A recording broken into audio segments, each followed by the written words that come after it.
হাদিস সত্য বলছে, একদিন আসবে মাসাজিদুহুম আমিরা। হ্যাঁ হ্যাঁ, মসজিদ তো এরকম হবে যে চোখে পর্যন্ত দাদা লাগায় দিবে। দাদা বোঝেন?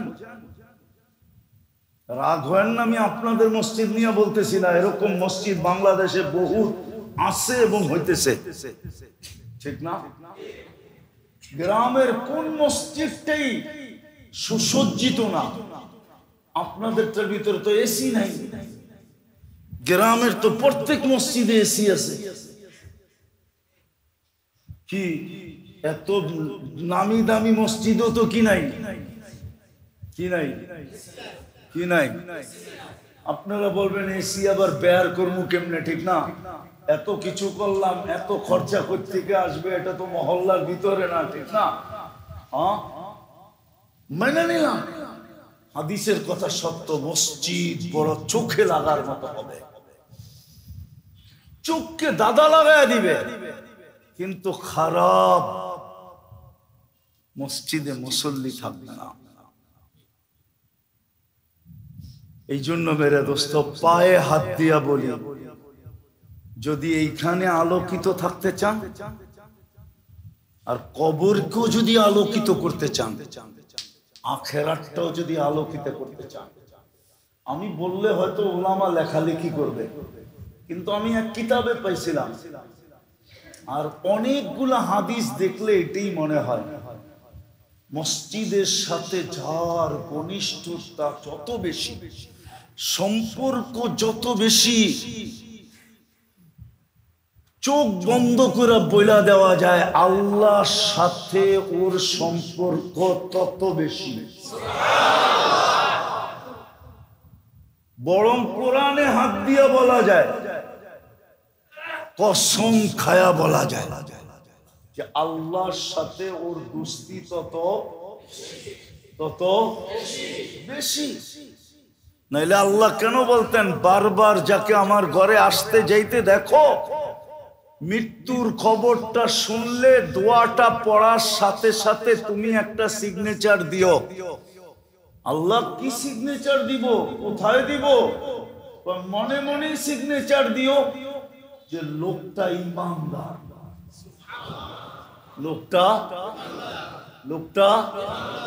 লোকটা আল্লাহ আমি সাক্ষী দিলে কি হবে?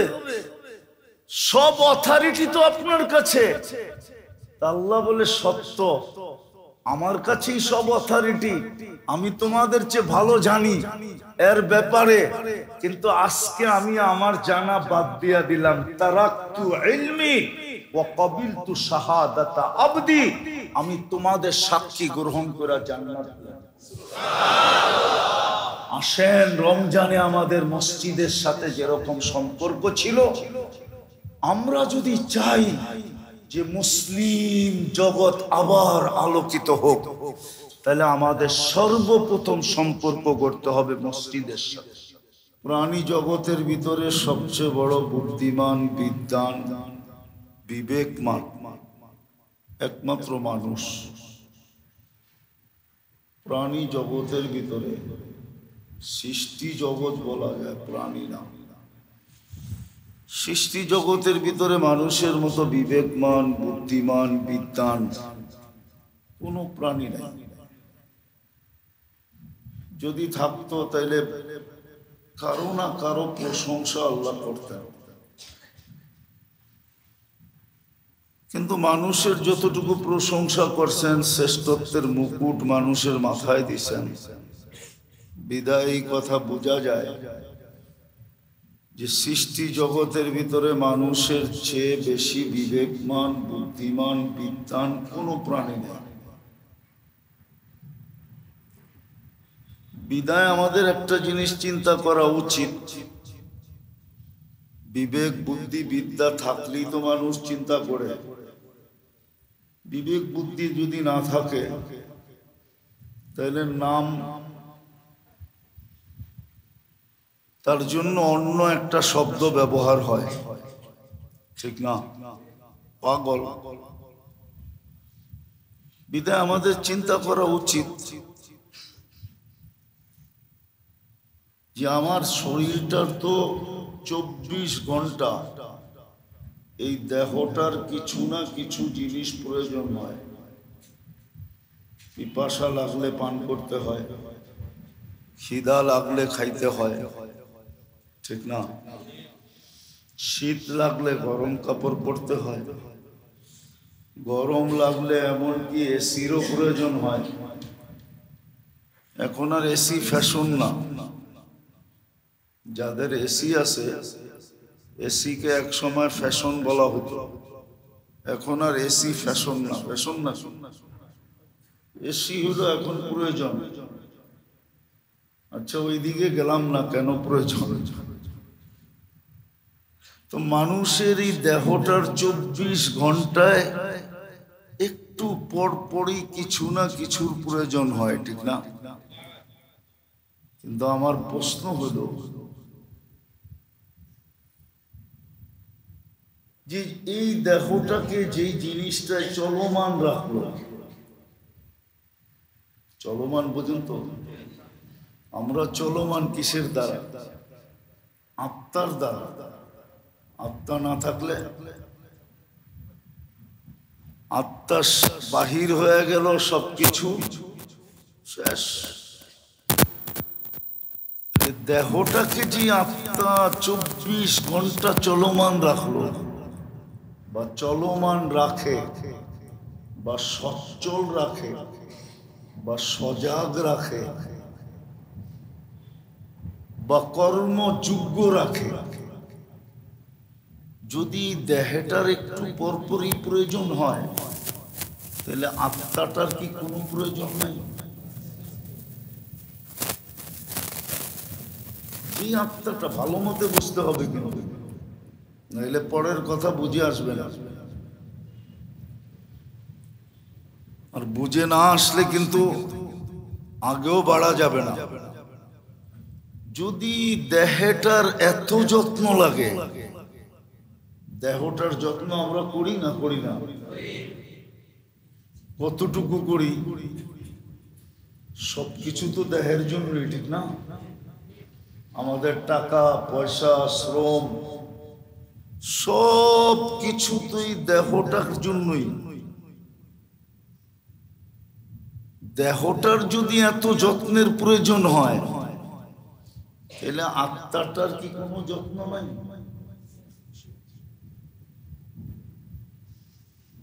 দেহটার যদি এত যত্ন লাগে, আবার সিজনে সিজনে যত্নের জিনিসও ভিন্ন। গরমে যেটা ব্যবহার হয় ওটা শীতে ব্যবহার হয় না, শীতে যেটা ব্যবহার হয় ওটা গরমে। মৌসুম হিসাবে ভিন্ন ভিন্ন তো। তাহলে আত্মাটার কি কিছুই কোনো যত্নই নাই?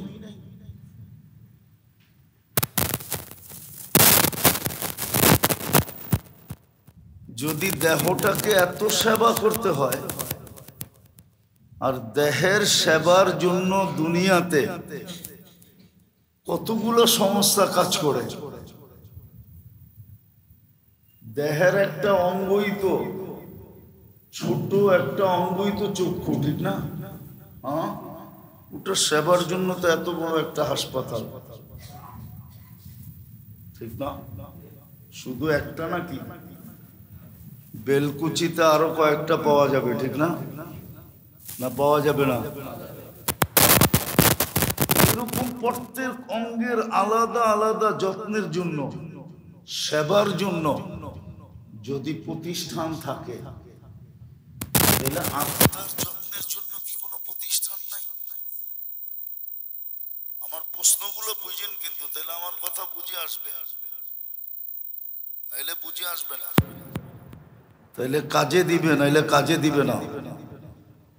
জীবনটা আমার হইলেও কি হবে, এটা আমার কথায় চলে না, এটার গতি আমার কথায় চলে না।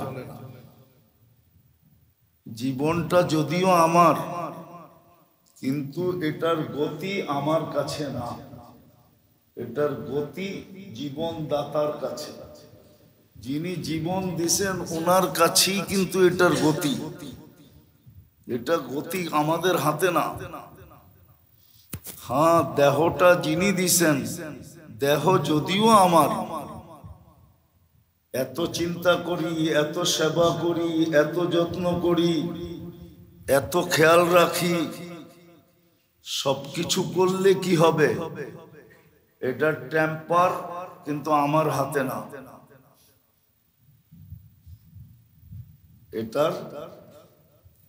এটারও তো একটা গতি আছে, এটা আমার হাতে না। আমার হাতে যদি হইতো তাহলে আপনি বৃদ্ধ হন কি করে? কেউ তো বৃদ্ধ হইতে চায় না। আপনি রুগ্ন হন কি করে? কেউ তো রুগী হইতে চায় না, ঠিক না? আপনি দুর্বল হন কি করে? কেউ তো দুর্বল হইতে চায় না। আপনার দাড়ি পাকে কি করে? কেউ তো দাড়ি পাকক চায় না।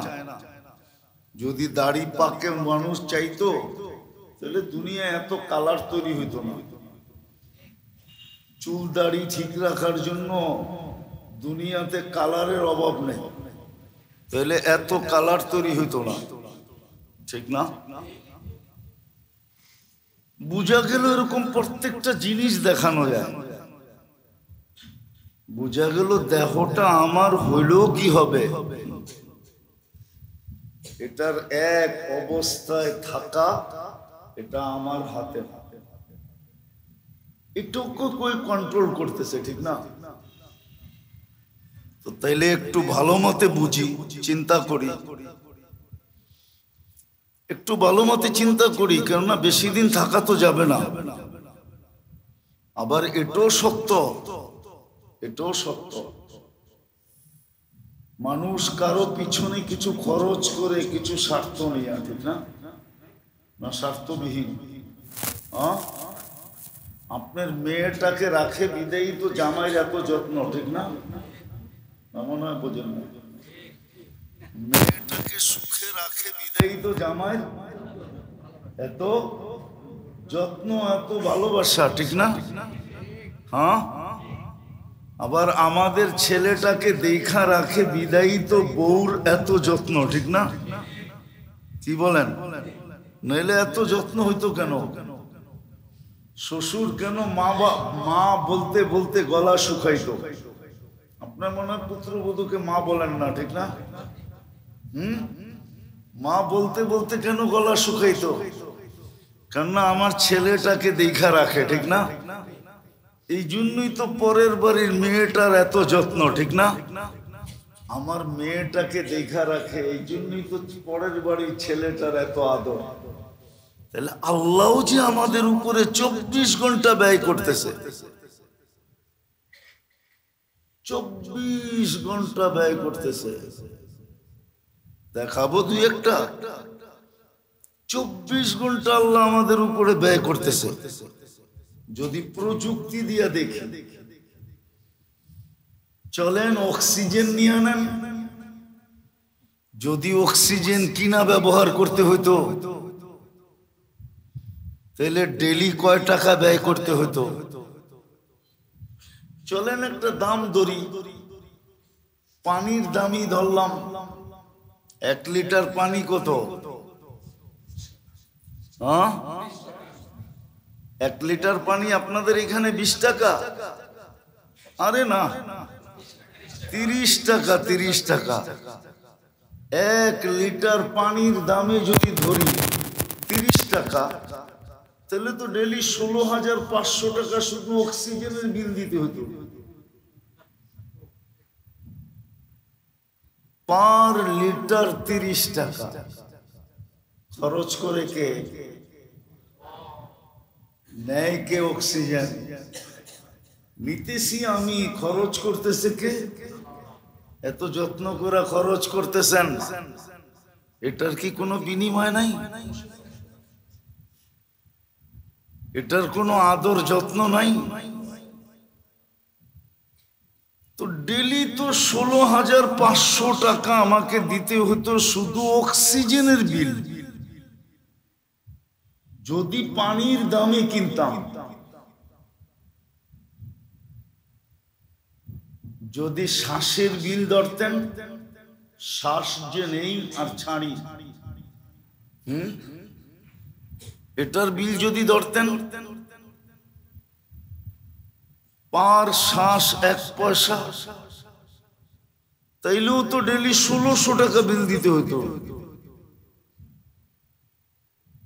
1600 টাকা ডেলি বিল দিতে হতো। 1600 টাকা পার ডে। বলেন 16,500 আর 1600 কত হইল? যোগ করেন। কিডনি ডায়ালিসিসের বিল যদি নিতেন, পার ডায়ালিসিস 100 টাকা। দুনিয়ার কোথাও পার ডায়ালিসিস 100 টাকা নাই, এমনকি সরকারি হাসপাতালেও নাই। যান আপনার সরকারি হাসপাতালে 100 টাকা কত জানেন? 1500-1600 টাকার নিচে তো না। প্রাইভেটে 4,500 থেকে নিয়ে 7,000 পর্যন্ত আছে। 1500-1600 টাকার নিচে তো না। আচ্ছা ধরলেন 1,000 টাকাই, আরো কমায় ধরলাম, সরকারি হিসাব ওটা বাদ দিয়ে আমি ধরলাম 100 টাকা, তাহলে ডেলি 3700 টাকা ডায়ালিসিস বিল দিতে হতো। আপনার কিডনি ডেলি কুদরত দ্বারা 36 বার ডায়ালিসিস হয়। ডেলি 36 বার আল্লাহ কিডনিকে অটোমেটিক ডায়ালিসিস করেন।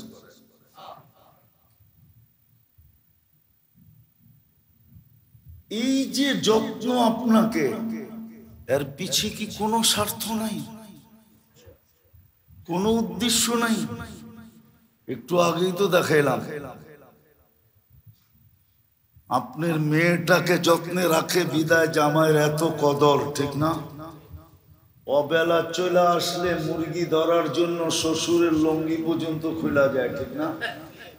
দেশি মুরগির পিছে দৌড়াইতে দৌড়াইতে, ঠিক না? এখন তো ফার্মের খাওয়ায়, ঠিক না? আগে তো দেশি খাওয়াইতো।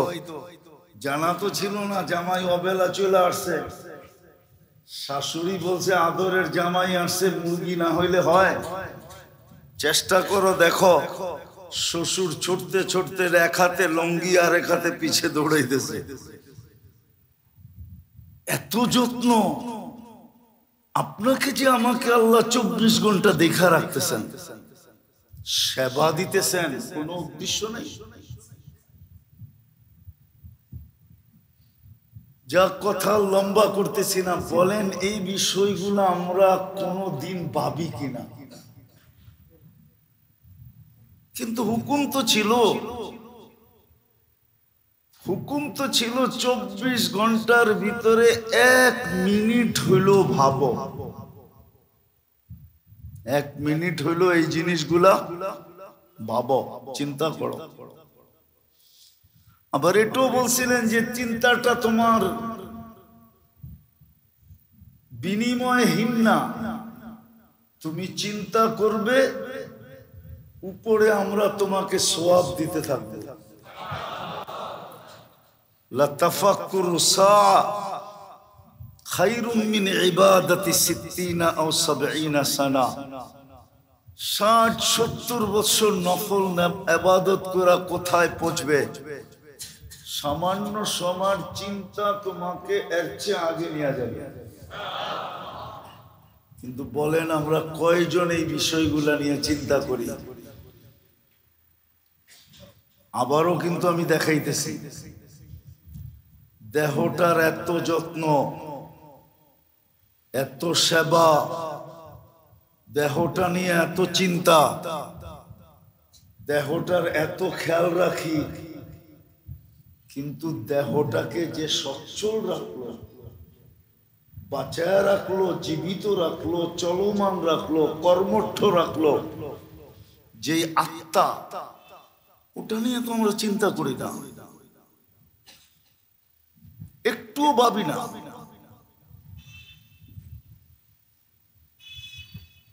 আজকে যে আমাদের দুরবস্থা, শুধু কারণ এটাই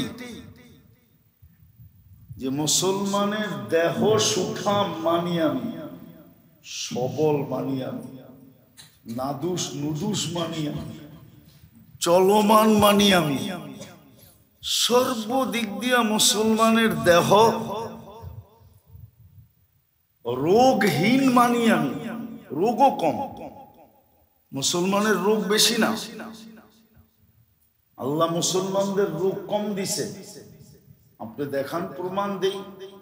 সারা বাংলাদেশে এইডসের ভাইরাস আছে এরকম লোক পাওয়া যাবে হাতের করে গোনা কয়েকজন, কিন্তু কোনো রোগী পাওয়া যাবে না। বাংলাদেশে কোনো এইডসের রোগী নাই, ভাইরাস আছে, কিন্তু রোগী যাকে বলে,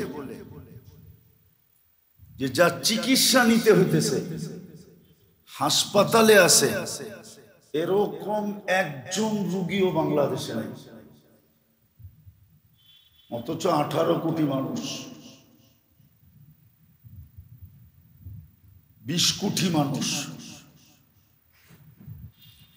অথচ ছোট একটা আফ্রিকার দেশে চলে যান, আমাদের 20 ভাগের 1 ভাগ জনসংখ্যা না, যা দেখেন ওইখানে এইডসের রোগী কত। মনে হয় আমার কথাটা বোঝেন না আপনারা। এইডসের রোগী বাংলাদেশে নাই। মুসলিম বিশ্বেই এইডসের রোগী খুব কম, পুরো মুসলিম বিশ্বে এইডসের রোগী নাই বললেই চলে। আপনারা জানেন না, এটা নিয়ে সেমিনার চলতেছে, বৎসরে কয়েকবার সেমিনার চলে, সেমিনার। আমাদেরকে তো ডুবাইতে চাইতেছে এই জন্যই। উর্দুতে একটা প্রবাদ বাক্য আছে, হাম তো ডুবে হ্যাঁ সনম তুজে লে ডুবেঙ্গে। আমরা ডুবছি, তুগরে ডুবায় ছাড়বো। আপনার প্রতিবেশী দেখেন এইডসের রোগী কত। বেশি দূরে যেতে হবে না, আপনার প্রতিবেশী দেশে দেখেন, নেটে সার্চ দেন, এখন চলে আসবে। কেননা এটা ডেলি নেটের ভিতরে আপডেট আসে, এইডসের রোগী দুনিয়াতে কতজন, কোন দেশে কতজন, ডেলি আপডেট আছে নেটে। আপনার প্রতিবেশী দেশে কয়জন? সারা দুনিয়ায় সেমিনার চলতেছে বৎসরে কয়েকবার, যে মুসলিম দেশে এইডসের রোগী নাই কেন? ভাইরাস আছে, রোগী তো নাই।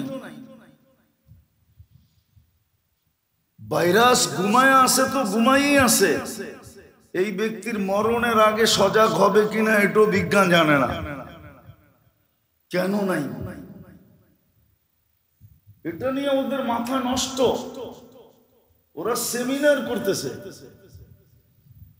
বুঝতেছে, কিন্তু জাতির সামনে বলতে পারতেছে না। কেননা বললেই বিপদ, বললেই বিপদ। বলতে পারতেছে না যে কেন নাই, এটা ওরা জানে কেন নাই, কেন নাই এটা ওরা জানে। 100-তে 100 জানে, আমাদের চেয়ে ভালো জানে, কিন্তু ওরা জাতির সামনে বলতে পারতেছে না। আজ থেকে অনেক দিন আগে নাসা চিনেন আপনারা? নাসা আমেরিকার দুনিয়ার সবচেয়ে বড় গবেষণাগার, যেটা সৌরজগৎ নিয়ে, ওটা হলো নাসা। নাসা 3 মাস অন্তর অন্তর একটা লিটারেচার ছাড়ে পত্রিকা আকারে। ওটা সবার কাছে আসে না, ওটা বিভিন্ন প্রত্যেক দেশের 2-1 জনের কাছে আসে। ওদের সিলেক্টেড লোক আছে, ওদের কাছে আসে। হয়তো হইতে পারে আমাদের প্রধান উপদেষ্টার কাছেও আসে। এরকম ব্যক্তিত্বমান লোকের কাছে ওরা পাঠায় যে ওরা কি গবেষণা করলো। আমি অনেক পুরান দিনের কথা বলতেছি, অনেক আগে। আমার সাথে একজনের সম্পর্ক ছিল, তার কাছে এই নাসার লিটারেচার আসতো।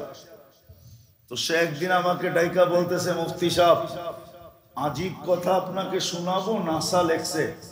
বলছে আমি বলেন। তো বলছে হার্টের জন্য সবচেয়ে উত্তম ব্যায়াম হলো 5 ওয়াক্ত নামাজ। নাসা রিসার্চ করছে যে হার্টের জন্য সবচেয়ে উত্তম ব্যায়াম কি কি কিন্তু এটারও একটা পদ্ধতি আছে। যদি সুন্নত আদায় করে পড়া হয়, এই জন্য আল্লাহর রাসূল বলছে কেরাত যতটুকু করলা কমসে কম ওর কাছাকাছি রুকু করো, সময় রুকু করো, রুকুতে এতটুক সময় থাকো। আমরা তো 3 বার পড়ি 5G স্টাইলে, ঠিক না? 5G স্টাইল বুঝেন? সুবহান রাব্বিয়াল আযীম, সুবহান রাব্বিয়াল আযীম, সুবহান রাব্বিয়াল আযীম, ঠিক না? আমিও মনে হয় 4G হয়ে গেল, ঠিক না? 5G হয় না, ঠিক না? আমরা তো 3 বার পড়ি 5G স্টাইলে। 3 বার হলো নিম্নমানের, কমসে কম 3 বার। আপনি বেশিও পড়তে পারেন। আল্লাহর রাসূল বলছে যতক্ষণ তুমি কেরাতে দাঁড়ানো ছিলা ওর কাছাকাছি সময় রুকুতে থাকো, এত লম্বা রুকু করো, এরকম লম্বা লম্বা সেজদা করো, আবার যখন রুকুর থেকে দাঁড়াবা তো ঠিক এতটুক সময় দাঁড়ায় থাকো, সেজদার থেকে যখন বসবা তো এতটুক সময় বসো। এই তরতিবে যে নামাজ পড়বে হার্টের জন্য এর চেয়ে উত্তম কোন ব্যায়াম বিজ্ঞান খুঁজে পায় না। কিন্তু ওরা এটা সার্কুলেশন দিতে পারতেছে না। আপনাদেরকে আমি জিন্দা তথ্য দিতেছি, জিন্দা। লোকটা এখনো বেঁচে আছে, আপনারা চিনবেন না, ওলামায়ে কেরাম চিনবে। পীর জুলফিকার আলী নকশবন্দি মদ্দাজিল্লুহুল আলী এখনো বেঁচে আছে না বেঁচে নেই? জানেন বেঁচে আছে কিনা? আরে বেঁচে আছে। জুলফিকার আলী নকশবন্দি, পীর জুলফিকার আলী নকশবন্দি মদ্দাজিল্লুহুল আলী এখনো বেঁচে আছে। গত হজে আমার সাথে দেখা হয়েছে, এখনো বেঁচে আছে, পাকিস্তানে আছে। ওনার শুধু বয়ানের কিতাব আসছে 36 ভলিউমে, আরো ভলিউম বাড়তেছে। কিন্তু উনি আলেম পড়ে হইছে, আসলে কিন্তু উনি ইউনিভার্সিটির ছাত্র। পাঞ্জাব ইউনিভার্সিটির থেকে উনি মাস্টার্স করছে, আমেরিকাতে যা পড়ালেখা করছে, চাকরি করছে, তারপরে উনি আলেম হয়ে এখন পীর হইছে। বড় বড় আলেমরা ওনার কথা বসা বসা লেখে। উনি প্রমাণ।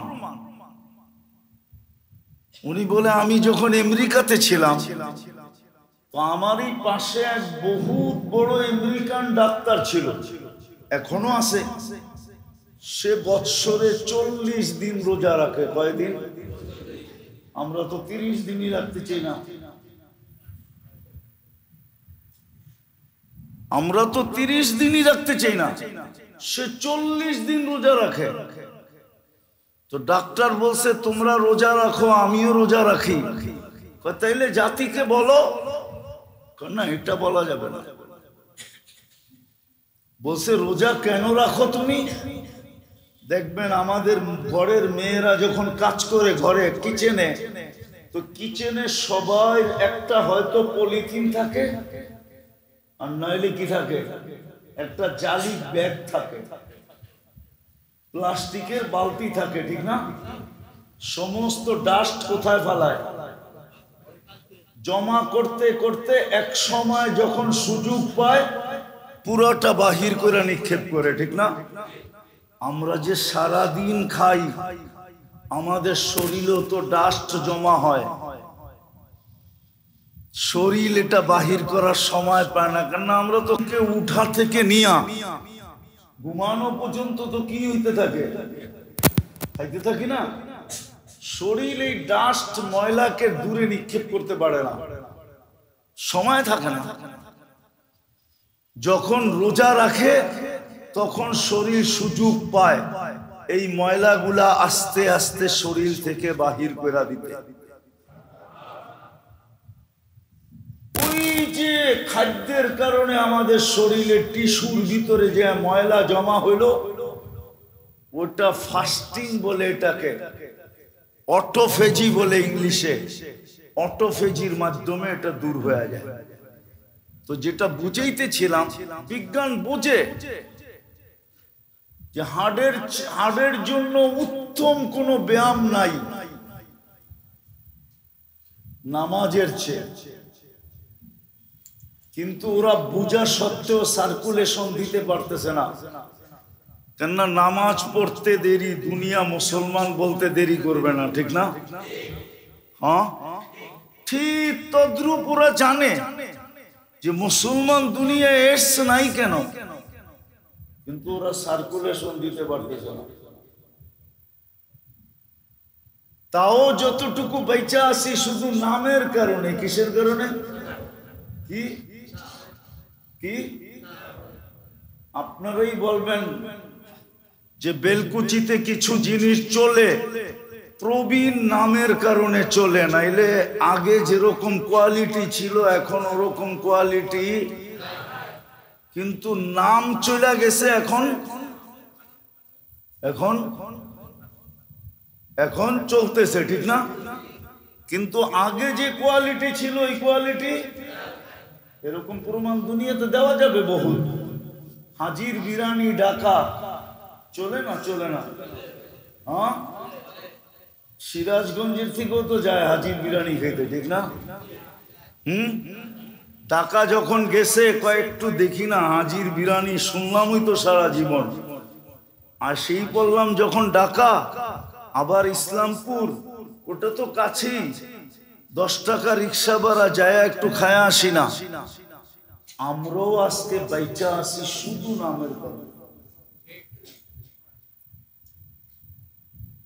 নামের কারণে আল্লাহ আমাদেরকে বাঁচায় রাখতেছেন। এই জন্য মুসলিম জগতের রোগ কম। আপনি আরেকটা আপনাকে প্রমাণ দেই, বলেন করোনায় মুসলমান দেশে মানুষ মারা গেছে বেশি না বিজাতির দেশে বেশি? হ্যাঁ, কেন আমাদের দেশে মারা গেল না কেন? আপনারা কি কাচের ভিতরে থাকতেন? মাস্কই তো পড়তো না কেউ, ঠিক না? একটা কিনছে তাও 3 বছর চালাইছে, 20, 21, 22, ঠিক না? অনেকের জ্যাবে খুঁজলে এখনো পাওয়া যাবে যে ওই একবার কিনাটা এখনো জ্যাবে আছে। মাস্ক পর্যন্ত ইস্তেগফার পড়তেছে যে করলি কি, একটা দিয়া 3 বছর। আমরা তো সচেতনই ছিলাম না, ঠিক না? হ্যাঁ, তো সবচেয়ে বেশি রোগী মারা গেছে কোথায়? মুসলমান দেশে। সবচেয়ে বেশি মারা গেছে কোথায়? বিজাতির দেশে, ঠিক না? সবচেয়ে কম মারা গেছে কোথায়? মুসলমান দেশে। কে বাঁচাইছে? হ্যাঁ, কিন্তু দুনিয়া তো বলছে বিপর্যয় হবে মুসলমান দেশে বেশি। আমাদের দেশের লোক চিল্লায় নাই? এই যে ব্যারিস্টার সুমন ছিল, ও তো চিল্লাইতে চিল্লাইতে গলা ফাটায় ফেলছে যে বাংলাদেশে এমন বিপর্যয় হবে লাশ দাফন করার কাউকে পাওয়া যাবে না। অথচ বাংলাদেশে মরছেও কম, আবার সবচেয়ে সুন্দরভাবে দাফন হয়েছে বাংলাদেশের করোনার যিনি মারা গেছেন, উনি সবচেয়ে সুন্দরভাবে দাফন হয়েছে। না বিশ্বাস করেন না? যেই সংস্থাগুলা দাফন দিছে সবগুলা ছিল হয়তো মাদ্রাসার ছাত্র নাইলে আলেম। আলেমের হাতে ওর দাফন হয়েছে, আলেমের হাতে। আপনি কেমন মনে করেন? আমাদের প্রতিবেশী দেশ তো হিমশিম খেয়েছে, দাফন ছেড়া দিয়া ভেঙে গেছে, ঠিক না? সর্বশেষ মুসলমান নাইমা ওগুলাকে সাইজ করছে, ঠিক না? ওরা তো বয়ের ঠেলায় কাছেও যায় না, ঠিক না? তো মুসলমান জগতে আল্লাহ রোগ কম রাখছে।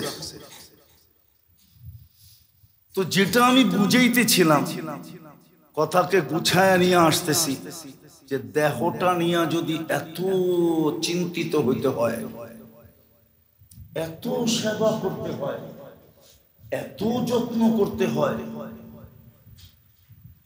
এটার জন্য, এটার যত্নের জন্য যদি এতগুলা সংস্থা কাজ করতে হয়, প্রত্যেক অঙ্গের যদি পৃথক পৃথক হাসপাতাল হইতে হয়, তাইলে এই দেহটাকে যে জীবিত রাখলো, সজাগ রাখলো, সচ্ছল রাখলো, চলমান রাখলো, যার কারণে আমি হিসাবে এখনো পরিচয় দিতে পারতেছি, ওই আত্মাটার জন্য কি কিছুই নাই?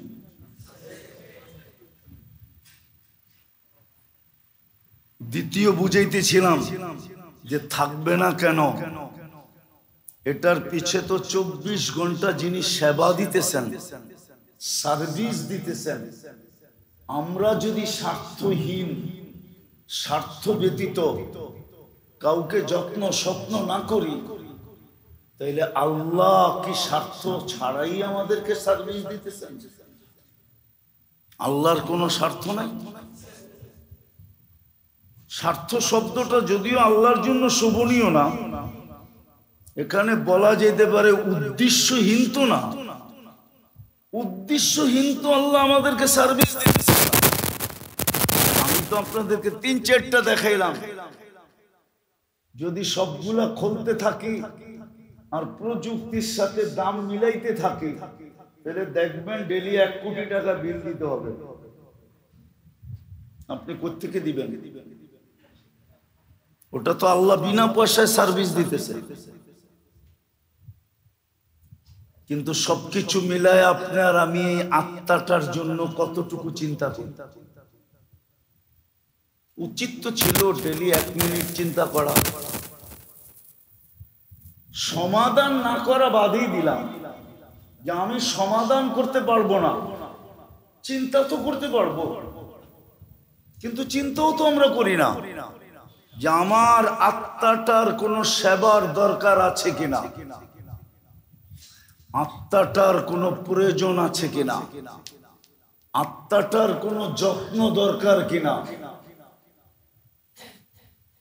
এটাকে সবল রাখার জন্য, আত্মাটাকে সবল রাখার জন্য, রোগে যাতে আক্রান্ত না হয়, এর জন্য কোনো পদ্ধতি আছে কিনা। যদি আক্রান্ত হয়ে গেল, তাইলে এর জন্য কোনো আরোগ্যতার সেন্টার আছে কিনা, যে আমি ওইখানে গেলে আরোগ্য হব, ওই হাসপাতালে গেলে আমি সুস্থ হব। এই বাবাটা আমাদের দরকার ছিল, একান্ত দরকার ছিল, একান্ত। প্রথম দরকার ছিল আমাদের এটা, প্রথম দরকার ছিল আমাদের এটা। যার কারণেই বলতেছিলাম, মুসলমান সর্বদিক দিয়া বিজাতির চেয়ে উন্নত, শারীরিক দিক দিয়েও আর সর্বদিক দিয়েও বিজাতির চেয়ে আমরা উন্নত। আপনাকে আমি চ্যালেঞ্জ দিব, চ্যালেঞ্জ দিব আপনাকে। সৌদি রাজার বাড়ি যত টাকা দিয়ে বানানো, হোয়াইট হাউস বানাইতো এত টাকা লাগে না। হোয়াইট হাউসও এতটুকু সুন্দর না। সৌদি বাদশার বাড়ি যতটুকু, মনে হয় বোঝেন না, ওর 10 ভাগের 1 ভাগও না হোয়াইট হাউসের খরচা। সৌদি না, বাংলার মুসলমান রাজা বাদশাদের যে বাড়ি, বাংলাদেশে গ্রামগঞ্জে গড়লে যে বাংলো পাওয়া যায়, বাংলো বোঝেন তো? হ্যাঁ, পাওয়া যায়।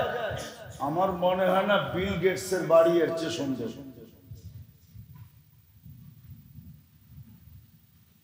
আমি মসজিদে বসা বলতেছি, মসজিদে বসা।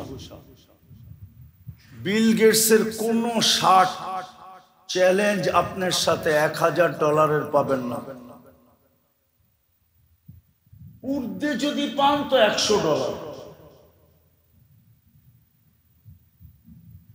অথবা $150। এটাও আমি ভুল বলতেছি, আমার কাছে আছে অডিও করা, নেটের থেকে নেওয়া আমার কাছে আছে, সময় নেই, আমার মোবাইলে আছে।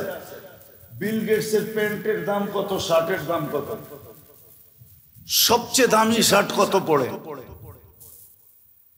অথচ এইখানে পাওয়া যাবে, এইখানে শুধু আরঙ্গের পাঞ্জাবি গেছে এই বছর ঈদে 60,000 টাকা। এই বেলকুচিতে পাওয়া যাবে কি? নাই নাই, ভুল বলতেছি না? ব্র্যান্ডের প্যান্ট পাওয়া যাবে এখানে 40-45 হাজার টাকা দিয়ে কিনছে। এইখানে যুবক পাওয়া যাবে যার জুতার দামই হইল কত? আরে দুই একটা ব্র্যান্ডের জুতার দাম বলো না। 20-25 হাজার টাকা শুধু জুতার দাম। মাথায় দেয় না পায়ে দেয়? কোন দিক দিয়ে মুসলমান বিজাতির থেকে পিছিয়ে না আগে, কিন্তু আমরা এত অশান্তিতে কেন? সারা দুনিয়াতে সবচেয়ে বেশি অশান্তি তো আমাদের। আমাদের জীবনটা চতুর্দিক দিয়ে অন্ধকার কেন? অন্ধকার কেন? কেউ দেখাক আমার জীবনে আলো আছে। একজন হাত উঁচা করে বলুক যে আমি সন্তান নিয়ে আলোকিত। কেউ বলুক আমি ভাই নিয়ে আলোকিত। কেউ বলুক আমি বোন নিয়ে আলোকিত। কেউ বলুক আমি স্ত্রী নিয়ে আলোকিত। কেউ বলুক আমি পার্টনার নিয়ে আলোকিত। কেউ বলুক আমি ব্যবসা নিয়ে আলোকিত। আলোকিত শব্দটা বোঝেন তো? আরামে আছি। একজনও তো বলতে পারবে না। অশান্তি কেন? আমি সব জায়গায় চলে আসছি, লম্বা করতে চাইতেছি না। কেন অশান্তি আমাদের? কোনদিন আমরা অ্যানালাইসিস করি না। গরিব ভাবে আমার কাছে ধন নাই, বিদে আমি অশান্তিতে। ধনী ভাবে আমার কাছে আরো নাই, এই জন্য অশান্তিতে। শুধু 12টা ফ্যাক্টরি না, বাংলাদেশের সবগুলা ফ্যাক্টরি হলে মনে হয় আমি আরামে হইতাম। আমি যদি এককই বাংলাদেশের মালিক হইতাম তাহলে আমি আরামে হইতাম। সবাই আগেরটা ভাবে যে আমার কাছে এটা নাই, এই জন্য আমি অশান্তিতে। কেউ ভাবে না যে আসল কেন আমি অশান্তি। সে জায়গায় চলে আসছি আমরা অশান্তিতে এই জন্যই। যদিও আল্লাহ বহুত দিক দিয়ে আমাদেরকে সুখে রাখছেন, যেটা দেখাইলাম যে মুসলমানের রোগ ব্যাধি কম। যদিও আল্লাহ আমাদেরকে সুখে রাখছেন আলহামদুলিল্লাহ, কিন্তু তারপরও আমরা আলোকিত না কেন? আমাদের অশান্তি কেন? কেননা ওই যে আমরা সারাদিন ভাবি দেহ নিয়া, 1 সেকেন্ডের জন্য ভাবি না আত্মা নিয়া।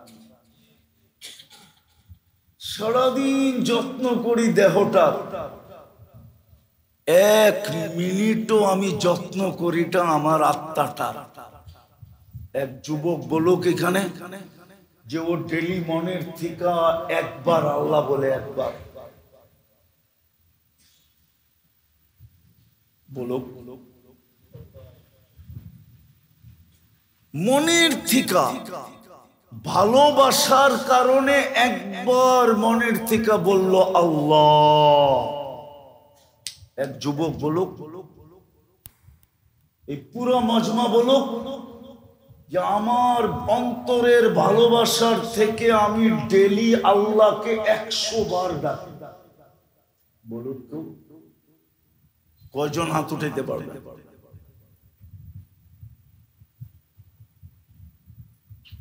আত্মা নিয়ে আমাদের কোনো চিন্তা নাই, অথচ আত্মার সুস্থতার সবচেয়ে বড় সেন্টার মানুষ আসে না, এখনো মানুষ আসে না। ওলামা আমার সাথে একমত হবে, আপনাদের বেলকুচিরও হবে, সারা দুনিয়ার হবে, মানুষ এখনো দুনিয়াতে আসে না। কিন্তু আত্মার সেন্টার, সুস্থতার সংযোগের সেন্টার দুনিয়াতে চলে আসছে। মানুষ আসার আগে আল্লাহ দুনিয়াতে মসজিদ পাঠাইছে। মসজিদ হলো আত্মার সেন্টার। পাওয়ার হাউস থেকে যেরকম বিদ্যুৎ যায়, আমাদের ঘরগুলো আলোকিত হয়, ফ্রিজ গুলা চলে, ওয়াশিং মেশিন ওয়াশ করে, এসি আমাকে ঠান্ডায় ঠান্ডায় ঘুম পড়ায় দেয়, সকালে আমি রিল্যাক্স হয়ে উঠি। বিদ্যুৎ যেরকম আমার কাজ করে, হাজারো কাজ করে দেয়, ঠিক ওই পাওয়ার হাউস হিসাবে আল্লাহ মসজিদকে পাঠাইছে। মানুষ আসে না, জিজ্ঞাসা করেন, মসজিদ আগে আসছে, মানুষ আসে নাই, আল্লাহ মসজিদকে পাঠায় দিছে, মানুষ আসে নাই, মসজিদ চলে আসছে। কেননা মানুষের যে সুখের প্রয়োজন, যেটা সুখ, আসলেই সুখ, আলোর প্রয়োজন, যেটা আসলেই আলোকিত, আসলেই আলো, ওটার সেন্টার হলো মসজিদ। মসজিদ। আর আজকে মুসলমানের সবচেয়ে কম সম্পর্ক হলো মসজিদের সাথে, সবচেয়ে কম সম্পর্ক যেটার সাথে, সেটা হলো কি, সেটা হলো কি, মসজিদের সাথে কম সম্পর্ক। তাহলে আপনি আলোকিত থাকতে চান কি করে, সুখে থাকতে চান কি করে, শান্তিতে থাকতে চান কি করে, সুস্থ থাকতে চান কি করে, ভালো থাকতে চান কি করে, আপনার তো পাওয়ার হাউসের সাথেই সম্পর্ক নাই। এইখান থেকে এই সম্পর্ক ডিসকানেক্ট হওয়ার কারণে, সম্পর্ক ছিন্ন হওয়ার কারণে আজকে মুসলমানের কাছে সব কিছু বিজাতির থেকে সর্বদিক দিয়ে উঠবে। আমি দুনিয়া ঘুরি বিদায় তো অনেক কিছু আমি সচক্ষে দেখি। কোন দিক দিয়ে মুসলমানের আগে দুনিয়ার ভিতরে যাওয়ার মতো কোনো ব্যক্তি নেই। হ্যাঁ হ্যাঁ, সত্য এটাই। মুসলমানের যে উন্নত, দুনিয়া তো জানেই না গোশত দিয়া কত আইটেম হয়, এটা মুসলমান একমাত্র জানে যে গোশত দিয়া কত আইটেম বানানো যায়। দুধ দিয়া কত আইটেম হয়, এটা শুধু মুসলমান জানে। ওরা জানে দুধ দুধ হয়, আর এটা দিয়ে বিস্কিট সিস্কিট বানানো যায়, আর কি বানানো যায়, আইসক্রিম বানানো যায়, হাতের করে গোনা 2-4টা জানে। আর মুসলমান জানে দুধ দিয়া 1000 আইটেম বানানো যায়। রাঁধুনি যদি ভালো হয় তো শাক দিয়া 10 আইটেম বানায়। কি দিয়া? একই শাক বানাইছে কয় আইটেম? মুসলমানের চেয়ে বেশি কেউ জানে না। তারপরও আজকে মুসলমানের জীবনে অন্ধকার কেন, রাষ্ট্রে অন্ধকার কেন, সবকিছুতে অন্ধকার কেন? আজকে ফিলিস্তিনের দিকে দেখেন, যোগ বিয়োগ আপনাদের মিলে, আমার তো মিলে না। যে ফিলিস্তিনে যুদ্ধ হয় কি করে, ফিলিস্তিনে বোম পড়ে কি করে, তাইলে আল্লাহর ফেরেশতা কি কাজ করে, আবাবিল কি করে, আরো তো ফেরে আল্লাহর ওয়ালিল্লাহি জুনুদুস সামাওয়াতি ওয়াল আরদ, আকাশ জমিন বড় আল্লাহর সৈনিক, ওরা কি কাজ করে না? উনি হাসে। ওরা কি কাজ করে? ফিলিস্তিনে বোম পড়ে, ফিলিস্তিনে বোম ফাটে, প্রতিদিন মানুষ মারা যায়। ইসরাইল বুক ফুলায়া চলতেছে, মাত্র সারা দুনিয়ায় 200 কোটি, আমরা সারা দুনিয়ায় 250 কোটি। 200 কোটি বড় না 250 কোটি বড়? 2 কোটি বড় না 250 কোটি বড়? ইহুদি তো সারা দুনিয়ায় 2 কোটি। তাও আমি বেশি বললাম, বাড়ায়া চাড়ায়া বললাম। 2 কোটির উপরে তো না ইহুদি সারা দুনিয়াতে। মুসলমান তো 250 কোটি। ইহুদিদের মাত্র একটা, তাও দখল করা দেশ আছে। কি দখলকৃত দেশ? আসলে ওদের দেশ না, আসলে ওদের দেশ না, দখলকৃত দেশ। তাও একটা, ছোট কত, ব্যাঙ্গের লাপের মতো 1 লাপ। অথচ মুসলমান 60টা দেশ। ওইখানে বোম ফাটে কি করে? মানুষ মরে কি করে? বৎসরের পর বৎসর পাড়ায় কি করে? 250 কোটি করে কি? বোঝা গেল আমরা সব ওদের সামনে চুপ, ঠিক না? কি মুখ কিন্তু খুলতে চাই না। হ্যাঁ হ্যাঁ, আপনি জানেন দুনিয়ার কয়েকটা দেশ আছে, এর বিরুদ্ধে যদি নেটালারও ছাড়ে না, নেটালারা ওরে 3 মাসের জন্য ব্লক দিয়ে দিবে। 3 মাসের জন্য। জিজ্ঞেস করেন ওরে, যদি আপনি ইন্ডিয়ার বিরুদ্ধে বললেন আর নেটে চলে গেল, ওর চ্যানেল 3 মাসের জন্য ব্লক, 1 পয়সাও পাবে না। এটা চলবেই না। ইহুদির বিরুদ্ধে বললে, ইসরায়েলের বিরুদ্ধে বললে, আমেরিকার বিরুদ্ধে বললে, কানাডার বিরুদ্ধে বললে, ইউরোপের বিরুদ্ধে বললে, জিজ্ঞেস করেন ওদেরকে, জিজ্ঞেস করেন। এটার ইংলিশ শব্দটা আমি ভুলে গেছি। 3 মাসের জন্য ওর চ্যানেল অফ। শাস্তি এটা ওর জন্য, শাস্তি। মুখ পর্যন্ত খুলতে পারতেছি না। এই অন্ধকার কেন?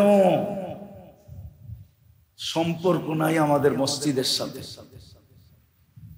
আজকে সব জিনিস ভরা, মসজিদ খালি।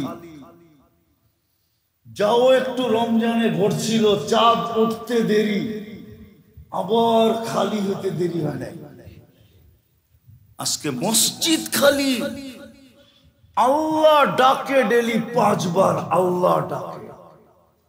ডাকে ডাইকা পর্যন্ত আনতে পারতেছেন না, স্বয়ং নিজে ডাকে।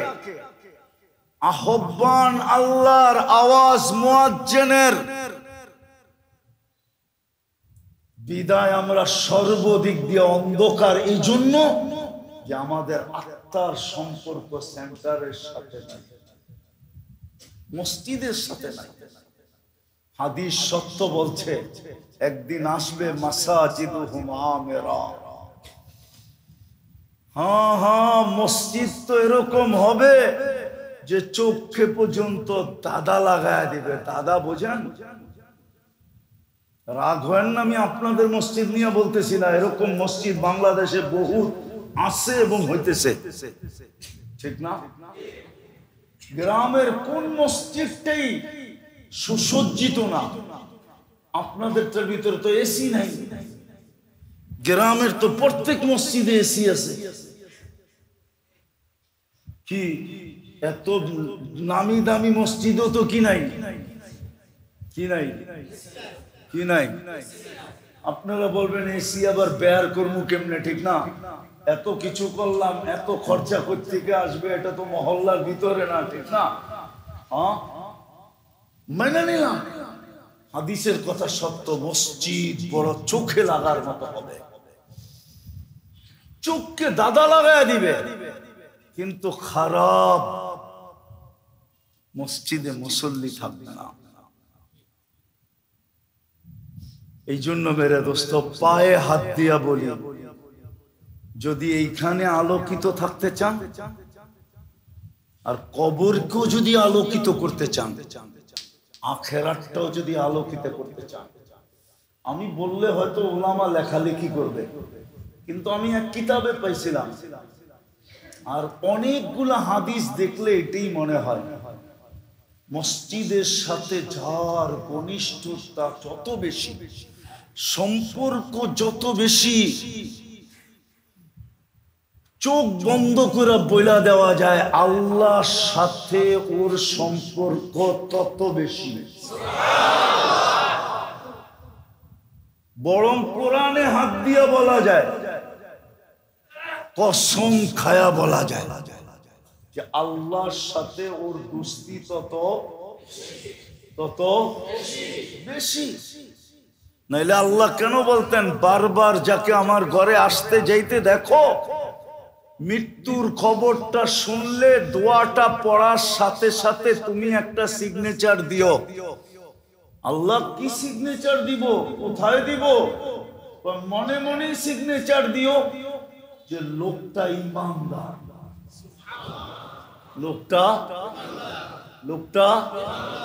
লোকটা আল্লাহ আমি সাক্ষী দিলে কি হবে? সব অথরিটি তো আপনার কাছে।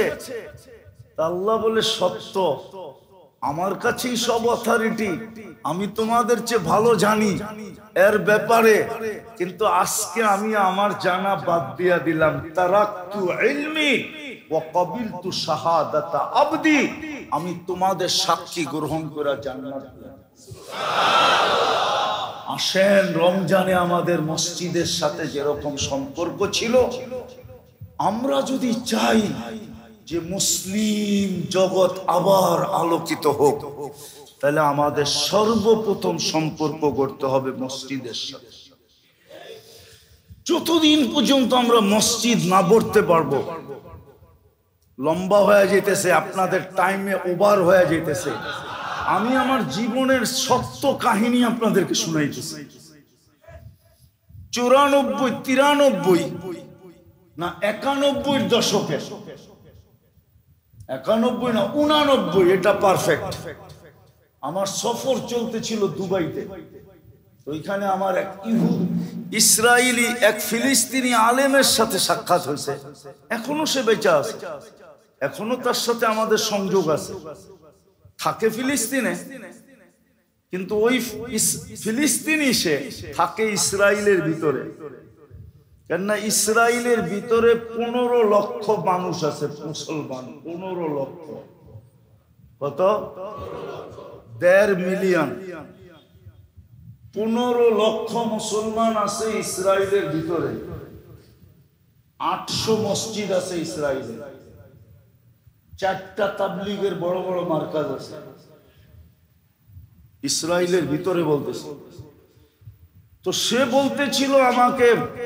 বলতেছিল আমাকে যে আমার প্রতিবেশী একজন ইহুদি আলেম আছে।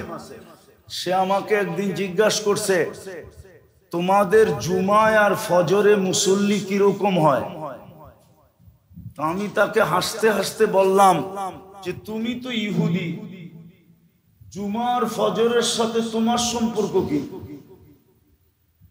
পরে ভাবলাম যে কথা লম্বা করা উচিত না, ও ইহুদি আমার প্রতিবেশী। তা আমি বললাম, ভাই জুমার তুলনায় আমাদের ফজরে কোনো মুসল্লি হয় না। কি এই মসজিদে হয় না কি?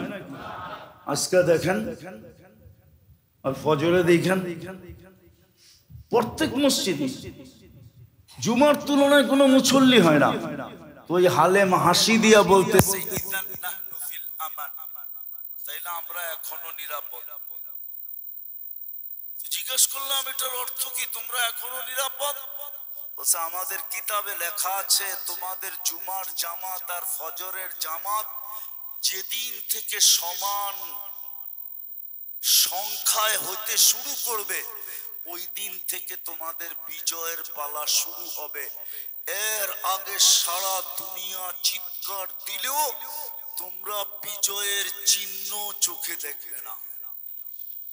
আজকে বলেন মুসলিম কর্ণধাররা চিৎকার দেখান না দেখ, 60 মুসলিম দেশের জনগণ তো চিৎকার দিতেছে ইহুদিদের বিরুদ্ধে। না দিতেছে না, কিন্তু আপনি বিজয়ের কোন চিহ্ন দেখতেছেন? হ্যাঁ, কিঞ্চিত বালু পরিমাণ দূর দূর না। কেন? কারণ এটাই, আত্মার চিন্তাও নাই, যত্নও নাই, সেবাও নাই, কিচ্ছুই নাই। আসি শুধু দেহটা নিয়ে পড়া, সেন্টারের সাথে কোনো সংযোগ নাই। অথচ মানুষ আসার আগে আল্লাহ মসজিদ পাঠাইছিলেন। আল্লাহর রসুল মদিনা মুনাওয়ারায় যায়া নিজের ঘর বানানোর আগে মসজিদ বানাইছিলেন, বুঝাইছিলেন দুইজনে একমত হইয়া যে মুসলমান, মসজিদের সংযোগ ছাড়া তোমাদের জীবন সারা দুনিয়ার মালিক হলেও তুমি আলোকিত হবে না। আজকে যেরকম আমরা কোনো দিকেই আলোকিত না। চলেন আজকে এই মসজিদ থেকে তওবা করি। করবেন তওবা? কে কে করতে রাজি? পাক্কা? তাইলে বলেন, আল্লাহ আমি তওবা করলাম। আরে বলেন বলেন বলেন। নামান, তারপরে আপনি যার মসজিদ যেখানে হয়, কাছে হোক, মসজিদের সাথে আজ থেকে সম্পর্ক জুড়বেন না বাহিরে যে ভুলা যাবেন? ভুলা যেতে পারেন আপনি। আমার কথার উপরে ওলামা লিখতে পারে বটে, কিন্তু আমি কিতাবে পাইছি একদিন হয়তো আপনি চোখের সামনে দেখবেন যে কিছু লোক মসজিদে বয়া পড়ছে, রাত পার হয়ে যেতেছে আপনার চোখের সামনে দিয়া। হ্যাঁ হ্যাঁ, এক কিতাবে লেখা আছে জিবরিল আলাইহিস সালাম কিছু লোককে বলবে মসজিদকে ডাইকা, মসজিদ ধ্বংস হবে না। এটা তো সত্য। আল্লাহ কোরআন আর মসজিদ উঠায় নিয়ে যাবে, এমনকি মসজিদের নিচের জায়গাটা পর্যন্ত উঠায় নিয়ে যাবে। ফেরেশতা জিবরিল আলাইহিস সালাম মসজিদকে ডাইকা বলবে আদখিল মান আমারা, ঢুকাও রে যার সাথে তোমার সম্পর্ক ছিল খুব ঘনিষ্ঠ থেকে ঘনিষ্ঠ, যার মনটা সারাদিন তোমার ভিতরে লটকায় থাকতো। আজান শোনার আগে আইসা খটখটাইতো। গ্রাম দেশে শীতের সময় বহুত মুয়াজ্জিন বিরক্ত হয়। বৃদ্ধ লোক আছে কুয়াশার ভিতরে, লম্বা রাত্র ঘুমাইতে ঘুমাইতে পিঠ ব্যথা হয়ে গেছে, উল্টা মসজিদে চলে আসছে যে আল্লাহর ঘরে যে একটু আল্লাহ আল্লাহ করি, আজান আধা ঘন্টা পরে হোক না, তাতে কি আসে যায়। কিন্তু মুয়াজ্জিন তো আজান দিয়া দরজা খুলবে, দাদা আয়া টুক টুক টুক টুক করতেছে, মুয়াজ্জিন উঠা বলতেছে দরজা বাইরান কেন? দরজাটা খোলেন, একটু আল্লাহর ঘরে বয়া বয়া আল্লাহ আল্লাহ করি। মুয়াজ্জিন বিরক্ত হয়, এখনো তো আজানের বাকি আধা ঘন্টা, আপনি ডেলি আয়া ঘুম নষ্ট করেন। এরকম বৃদ্ধ গ্রামে কিছু পাওয়া যাবে। আমি সুসংবাদ দিই ওদেরকে, হতে পারে আমি দেখব কিয়ামতের দিন ওরা মসজিদে বসে পড়ছে, রাত পার হয়ে গেছে। আপনি আর আমি শুধু তাকায় তাকায় দেখা থাকবো। এই জন্য মসজিদের সাথে সম্পর্ক জুড়ি।